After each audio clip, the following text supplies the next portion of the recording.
ज्ञान बिना गुरु समझ बिने चेला।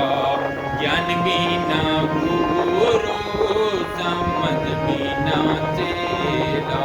दोनों पीरे उदासी रे, दोनों पीरे उदासी रे। पानी रे